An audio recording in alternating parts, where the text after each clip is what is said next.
PPKN di SMA Negeri 1 Padangkolak Julu.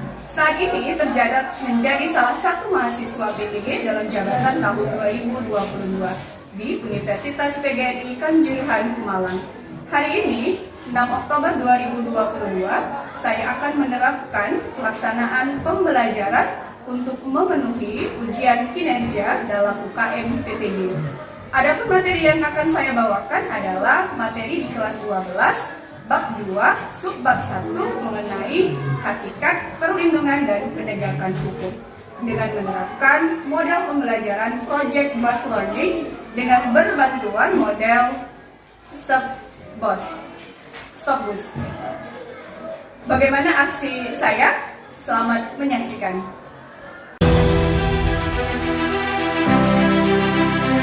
Di era 4.0 ini, guru dituntut untuk mampu menggunakan teknologi. Hal ini sesuai dengan perannya bahwa guru adalah profesi long life learning. Kata siapa? Itu kata saya. Tapi, teknologi adalah tools, hanya suatu alat, bukan segalanya. Kualitas pembelajaran dalam kelas adalah interaksi antara guru dan murid. Itu esensinya. Nah, kalau ini kata Mas Menteri Nadiem Makarim. Emang benar bisa sejalan? Yuk kita buktikan. Assalamualaikum warahmatullahi wabarakatuh.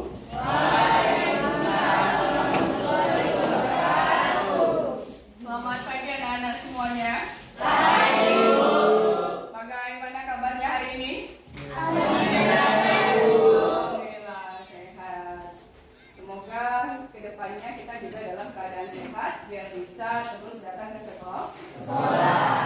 Untuk memulai pembelajaran pada hari ini kita berdoa yang akan dipimpin oleh ketua kelas Safi. Silakan Safi.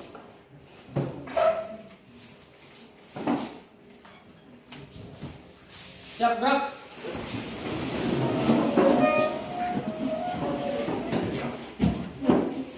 Sebelum memulai pelajaran, marilah kita berdoa terlebih dahulu. Berdoa dimulai.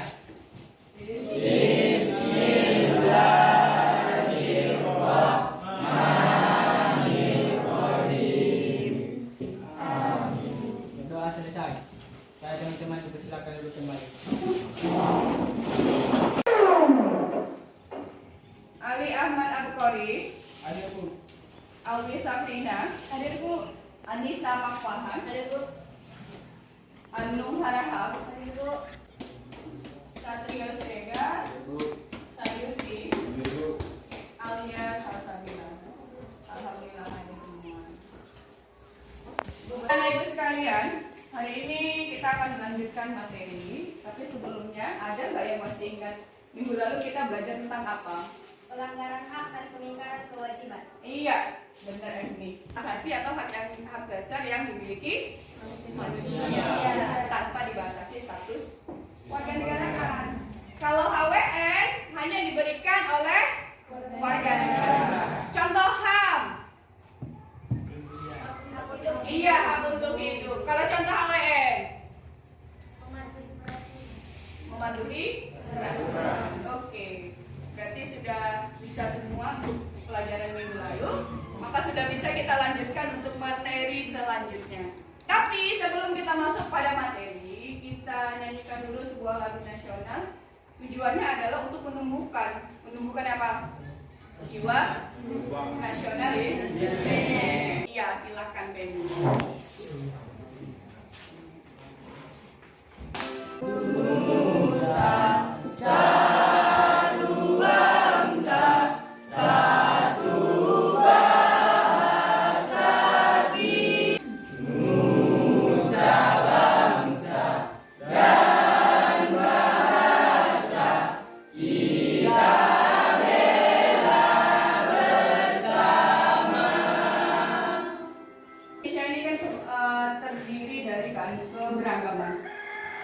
Keberagaman suku, agama, bahasa, adat, bahkan keberagaman fisik. Nah, jadi keberagaman tadi, perbedaan tadi bukanlah sebagai pemecah kita, tapi menjadi alat nomor satu bangsa Indonesia.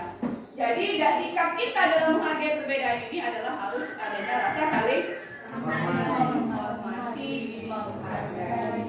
Nah, hal ini juga lah yang nanti akan kita masukkan dalam pembelajaran kita hari ini. Nah, coba perhatikan gambar di depan. Itu gambar siapa? Sambo. Iya, versi Sambo siapa? Mantan jenderal. Kok pakai baju oranye? Iya, dia jadi tersangka. Yaitu hakikat perlindungan dan penegakan hukum. Nah, adapun tujuan pembelajarannya, setelah anak-anak ibu sekalian mempelajari materi hari ini dengan project based learning yang nanti dipadukan dengan model Stopbus. Yang pertama, diharapkan kalian mampu menunjukkan sikap beriman dan bertakwa melalui kegiatan berdoa. Lalu, bersikap jujur dalam praktek perlindungan dan penegakan hukum di tengah masyarakat. Yang ketiga, perlindungan dan penegakan hukum, dan tujuan yang terakhir adalah nantinya kalian mampu mendesain poster dengan bantuan aplikasi Canva sebagai bentuk upaya penegakan dan perlindungan hukum. Bagaimana mekanisme pembelajarannya? Nanti akan ibu bagi kelompok. Setelah pembagian kelompok, kita akan masuk ke penerapan model project based learning. Proyek. Nah, dalam penerapan model ini nanti anak-anak ibu akan diberikan satu kasus. Kasus tadi nantinya akan dianalisis. Setelah posternya selesai, kita presentasi. Presentasinya, nah kita buat beda dari yang lain. Kita akan wisata ilmu, jalan-jalan naik bus. Maka modelnya stop bus. Wak, pinggir wak. Nah, jadi nanti kita akan bermain di lapangan. Kita buat halte ada 5. Halte 1 berarti untuk kelompok 1, halte 2 untuk kelompok 2, begitu selanjutnya. Satu orang nanti pilih menjadi supir yang menetap di halte tadi. Anggota lainnya bertindak sebagai penumpang. Penumpang inilah nanti yang berpindah, nyetopin dari halte 1 ke halte 2, halte 2 ke halte 3, begitu selanjutnya. Jadi kita paham? Oke, kita masuk ke tahap yang pertama, yaitu pembagian kelompok. Hitung dimulai. 1, 3, 4, 5, 2, 3, 4, 5, 1. 1 ketemu 1, 2 ketemu 2, silakan pilih. Kelompok 1 dimulai dari sana.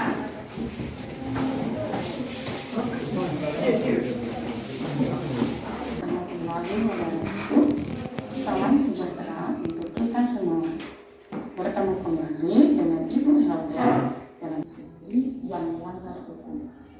Nah, untuk mencegah semakin banyaknya terjadinya pelanggaran hukum, pemerintah membuat peraturan perundang-undangan yang wajib dipatuhi oleh seluruh warga negara Indonesia guna menciptakan keamanan, ketertiban. Selanjutnya, perlindungan hukum terbagi menjadi 2. Yang pertama, preventif, yang kedua, represif. Perlindungan hukum preventif adalah perlindungan yang diberikan oleh pemerintah dalam tujuan untuk mencegah sebelum terjadinya pelanggaran. Dengan kata lain, perlindungan hukum preventif adalah upaya pencegahan. Yang kedua, perlindungan hukum represif. Nah, perlindungan hukum represif adalah perlindungan hukum yang diberikan apabila pelanggaran telah terjadi. Oke, nah itu dia tadi mengenai perlindungan dan penegakan hukum. Jadi yang dikatakan perlindungan hukum dan penegakan hukum itu berbeda ya. Jadi bisa dilakukan melalui 2 tipe. Ada preventif. Preventif tadi apa? Pencegahan. Iya, pencegahan. Lalu satu lagi represif. Represif itu perlindungan yang diberikan ketika perkara tadi sudah terjadi. Nah, bagaimana dengan penegakan hukum? Penegakan hukum itu adalah syarat agar perlindungan tadi dikatakan berhasil. Mana? Contoh, tertib berlalu lintas. Kalau kita tertib berlalu lintas, nah pakai helm, bawa SIM, ada STNK, ketika lampu merah berhenti, itu contoh kita menegakkan hukum. Jadi ada undang-undang perlindungan, ada undang-undang lalu lintas. Undang-undang tadi nggak berlaku kalau tak dipatuhi. Di sini ada kasus tentang perlindungan seorang anak. di Tasikmalaya. Perhatikan dampak perundungan ini yang luar biasa. Perhatikan videonya, lalu buatlah beberapa pertanyaan yang berkaitan dengan video tersebut.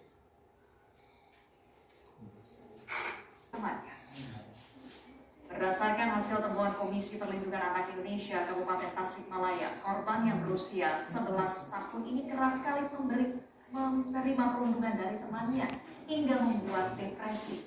Keluarga menyebut korban terlihat pelaku perundungan terhadap anak berusia 11 tahun di Tasikmalaya ini diduga berjumlah 4 orang.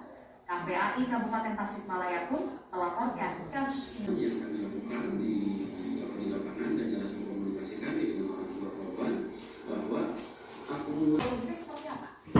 Ya, selamat sore, Mbak. Betul, kasus ini sudah kami laporkan kepada Polres Tasikmalaya, kemudian ya Pak dan yang lain-lainnya kepada teman-teman dan tangganya, sehingga kami itu sendiri ini pagi ini. Oke, korban ini meninggal dunia karena memang sakit yang dideritanya, ataukah kemudian depresi karena perundungan dari teman-teman? Pendalaman yang dilakukan oleh KPAI memang ada gejala-gejala atau tanda-tanda bahwa anak ini mengalami trauma yang mengakibatkan depresi. Tetapi kami tidak bisa mendeskripsi apakah memang anak meninggal ini karena perundungan atau mungkin Seperti kalian yang meninggal karena psikologisnya terdampak, stres, malu, hingga dia akhirnya tak mau makan, mengurung diri di rumah, akhirnya sakit, malah dilarikan ke rumah sakit dan akhirnya meninggal. Berdampak lagi sebenarnya dulu, hilang nyawa kan?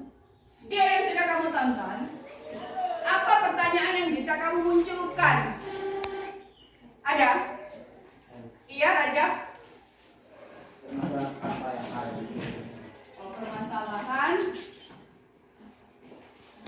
Permasalahan apa yang ada dalam video tersebut? Oke, bisa. Apa penyebab permasalahan yang ada dalam video tersebut? Oke, penyebab ya. Apa penyebab? Ada lagi? Ayo jadi pelaku dan korban. Iya, siapa saja? Siapa saja pelakunya? Bagaimana upaya penegakan dan perlindungan yang dilakukan dalam video tersebut? Upaya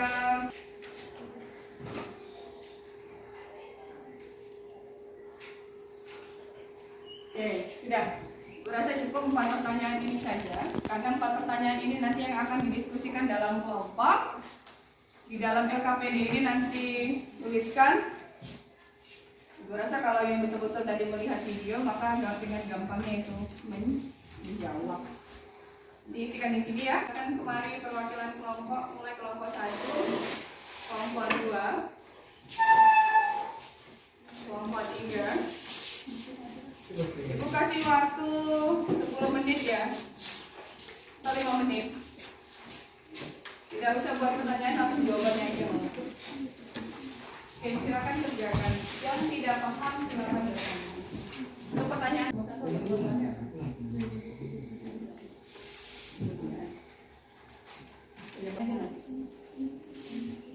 kalau tadi aku bawa list di belakang.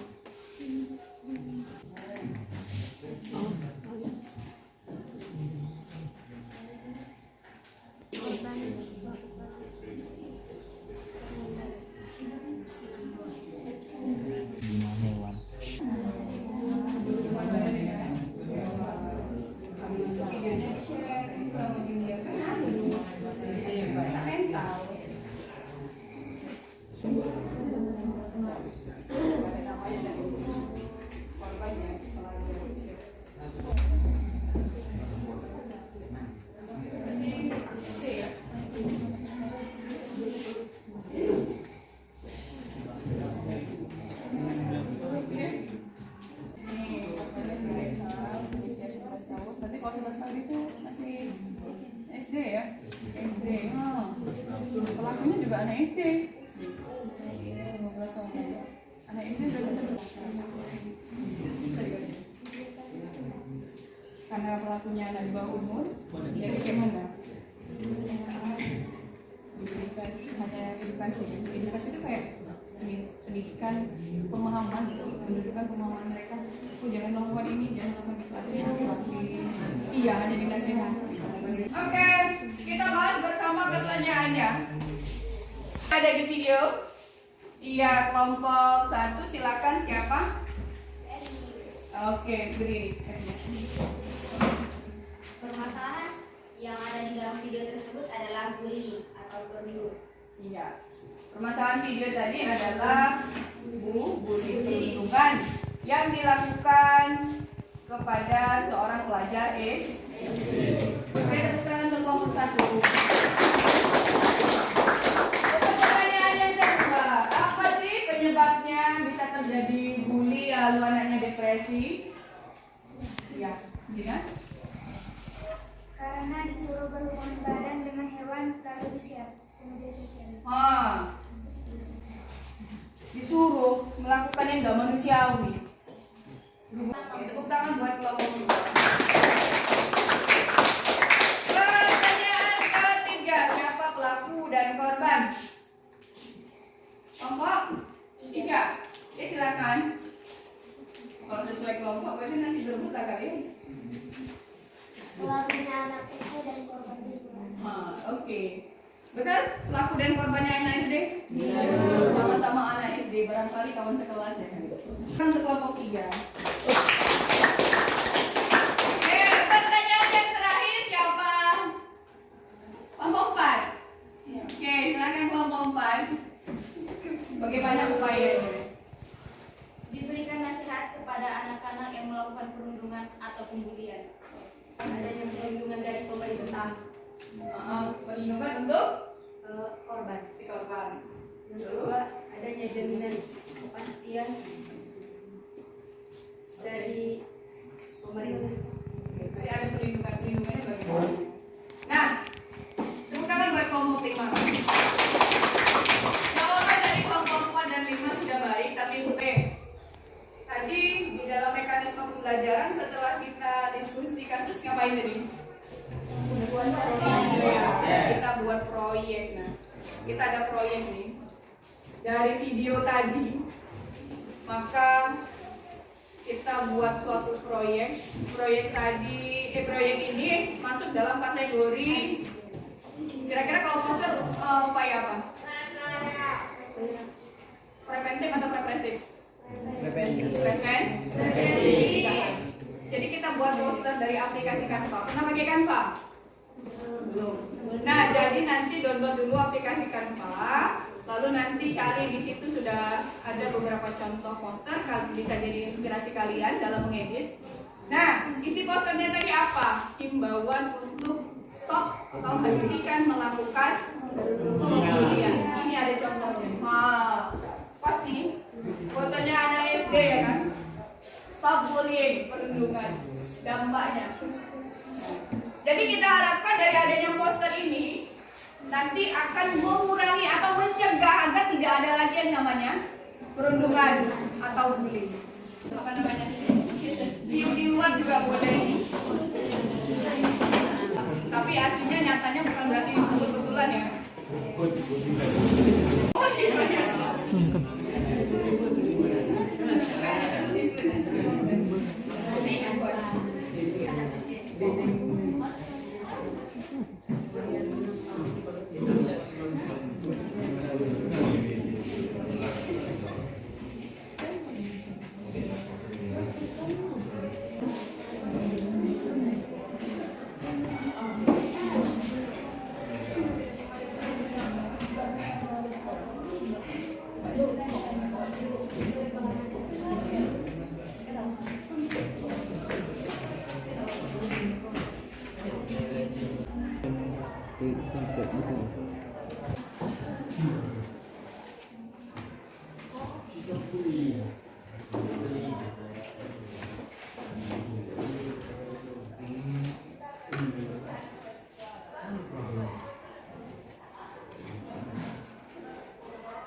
Bagaimana? Nanti kita akan bermain di luar. Masing-masing kelompok silakan bawa satu bangku, cukup satu bangku saja nak. Nanti siapa yang bertindak sebagai supir? Supir tadi ini adalah tugasnya untuk menjelaskan bagaimana desain poster kalian. Maksudnya bagaimana? Misal di poster itu, poster kami dilatar belakangi oleh foto yang kami ambil sendiri, adegan dari kelompok kami sendiri. Lalu kami meletakkan di situ dampak bully, peraturan yang berkaitan dengan bully. Nah seperti itu ya. Kelompok lainnya bertindak sebagai penumpang. Penumpang ini tadilah yang akan bergeser dari halte 1 ke halte 2. Lalu nanti ibu kasih waktunya sekitar 5 menit. Selesai dari halte yang kamu kunjungi, 5 menit habis, bergeser lagi ke halte selanjutnya. Oke, silakan keluar dengan tertib, bawa satu kelompok satu bangku, lalu bawa poster yang sudah kamu kerjakan. Sekarang nak. Oke.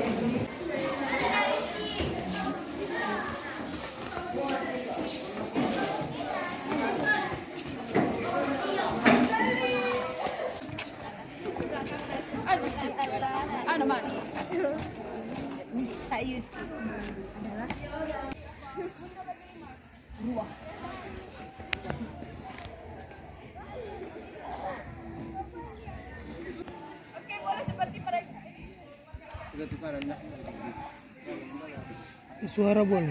Bus akan berjalan kembali. Kita akan berkeliling ke wisata ilmu selanjutnya. Jadi bergeser ke halte selanjutnya. Silahkan bergeser.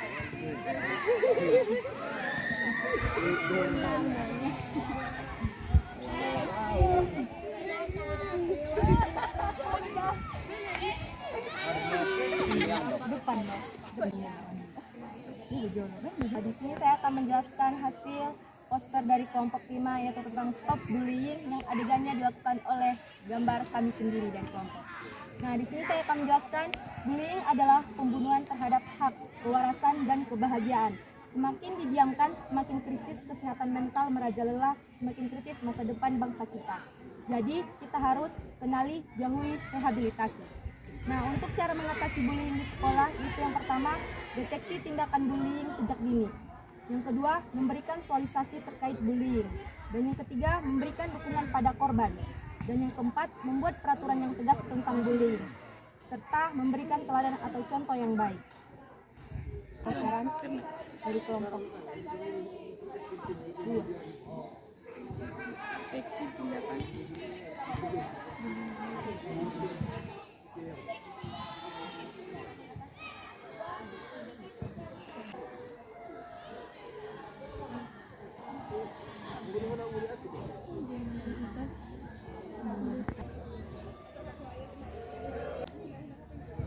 Pada kait korban Apa pikir yang mana? di nomor Kembali. Oke. Berpindah ke halte selanjutnya.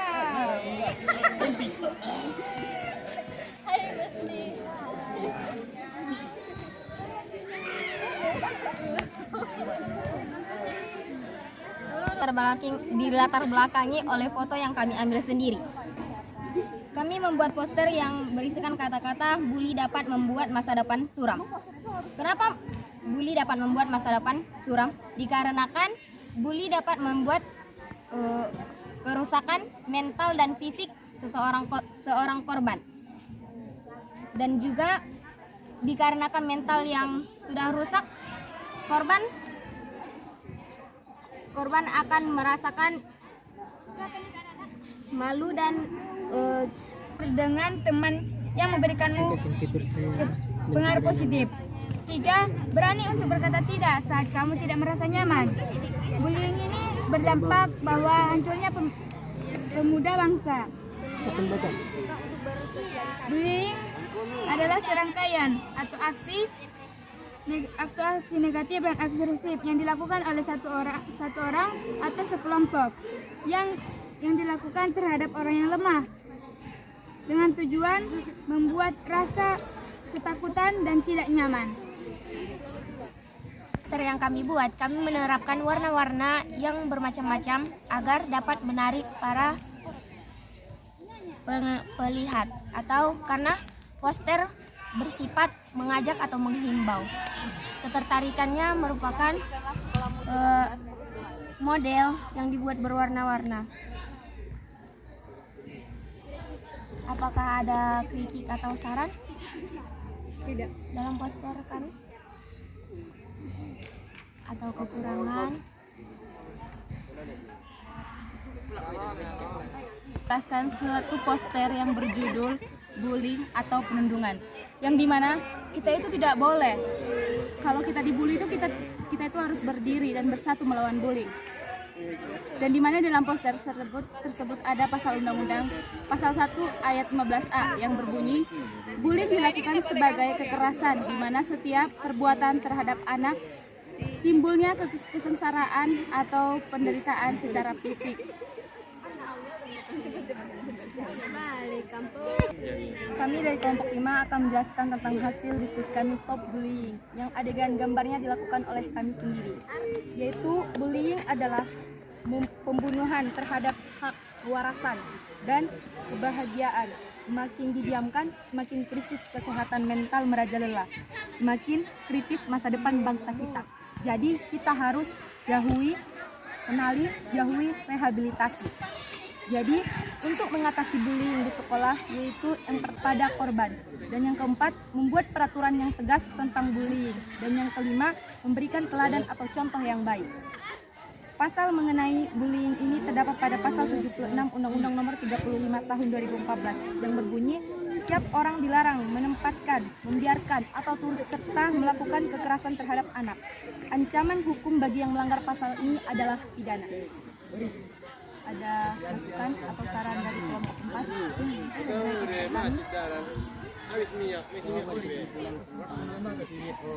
Dalam poster ini, saya menjelaskan tentang bullying. Bullying merupakan tindakan disengaja maupun tidak disengaja, tetapi dengan jelas menyebabkan ketidaknyamanan, penghinaan, kerugian, kejahatan, dan penderitaan bagi korban. Dalam pasal 76C Undang-Undang Nomor 35 Tahun 2014 yang berbunyi, setiap orang, pada pasal 76C Undang-Undang Nomor 35 Tahun 2014 yang berbunyi, setiap orang dilarang melakukan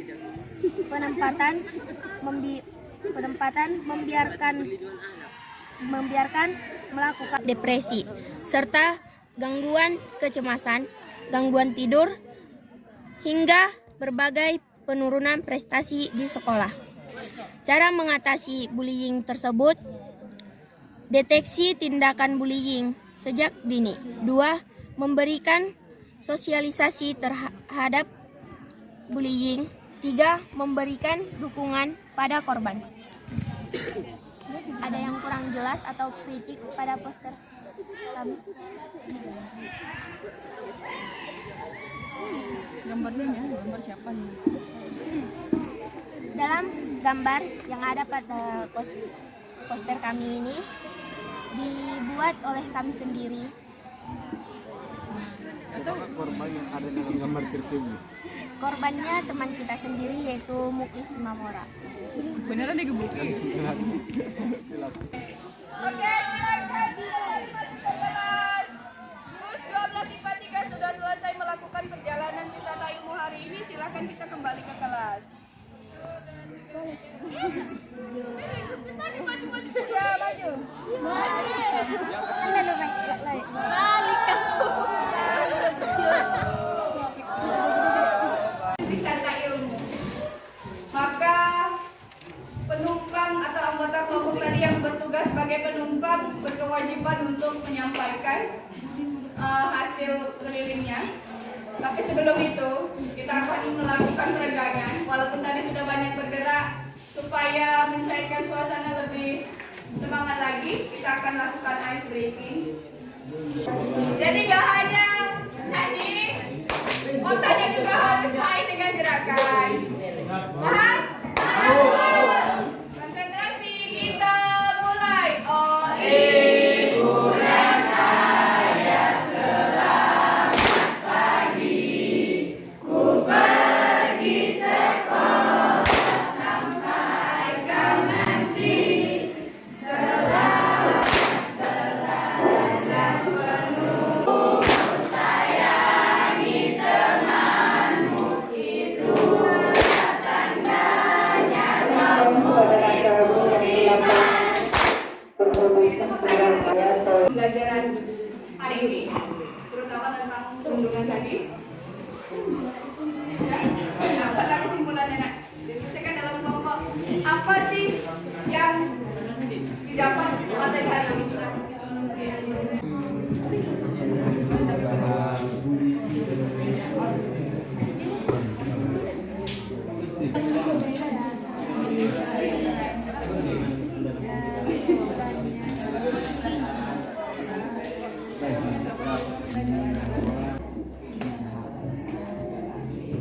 Oke, Ibu mintakan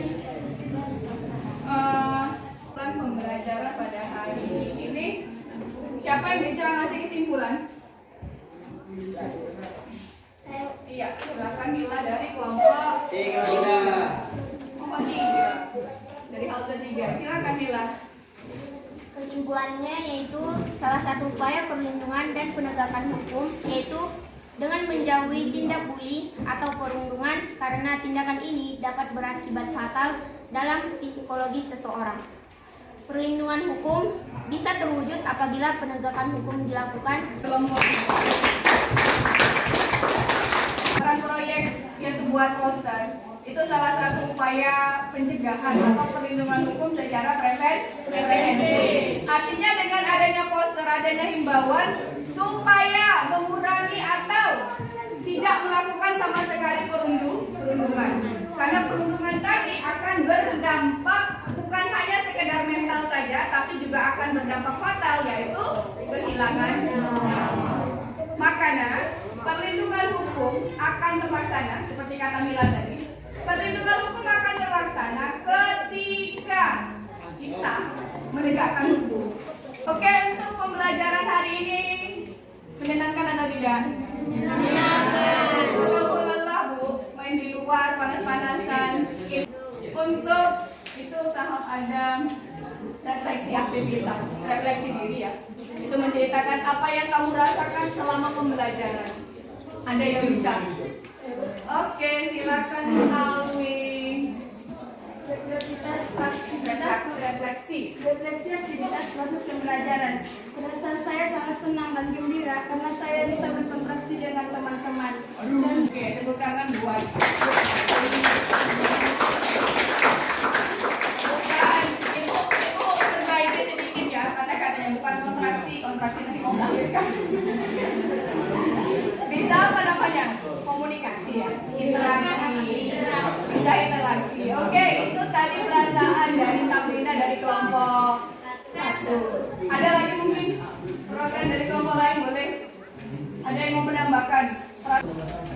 Misalkan saya sangat senang dan gembira dengan mengadakan kerja kelompok ini. Saya mengetahui bahwa bullying dapat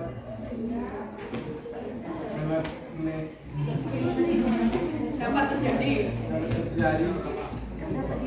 di mana dapat merusak mental seseorang dan dapat menghilangkan nyawa seseorang. Oke, terima kasih saya hari ini. Untuk minggu depan jangan lupa pelajari di rumah mengenai lembaga penegak hukum. Jadi kita minggu depan akan belajar siapa-siapa saja lembaga penegak hukum. Lalu untuk selanjutnya pembahasannya silakan bacakan pilihan berganda dalam LKPD untuk minggu depan dikumpulkan. Untuk yang terakhir biar kita semangat, kita akan lakukan tepuk semangat. Kalau pagi berapa kali tepuknya? 1. Kalau siang? 2. Kalau malam? Oke, masih ingat alhamdulillah.